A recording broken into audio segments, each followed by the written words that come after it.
model that is embedded in a lot of business software today is not an accurate model anymore of what a company is. And I think that's why the graph is a powerful tool.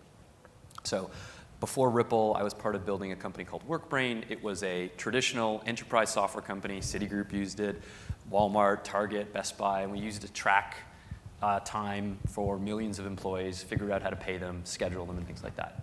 And at the core of what one of the things we had to do was to build like a model of this business. That's what the software is trying to do. And underneath that model was this thing called the org chart, right? And there's org charting tools.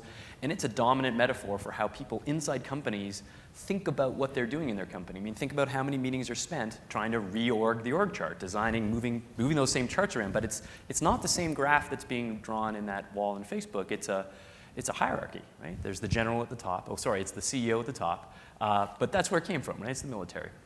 And they moved themselves down, and this idea of we have this army. The problem is that model is actually pretty outdated. Even in the military is outdated, right? The military's moved to sort of network-centric operations where they're trying to devolve decision-making to the edge because things move really fast in combat today.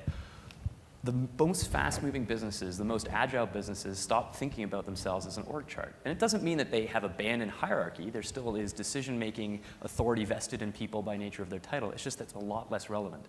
So then the question is, okay, well, if that's embedded in SAP and Oracle, it's embedded in every piece of business software that's out there, this dominant metaphor of the org chart, what's next? And I think, to your intro, it's a graph.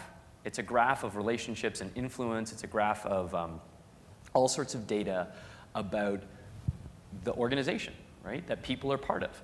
And just to sort of wrap up on this bit, but like a lot of the problems with enterprise software is because it's really hard to load in that model, the org chart, and then as soon as you load it in, things start to change.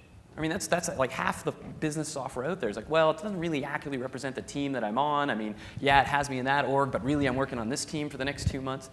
And that's a function of the bad model that's underlying that business software. And I think that's pretty endemic for most sort of 1.0 business software. It's all about that org chart, and I think we've moved to a network-centric model of what a company is.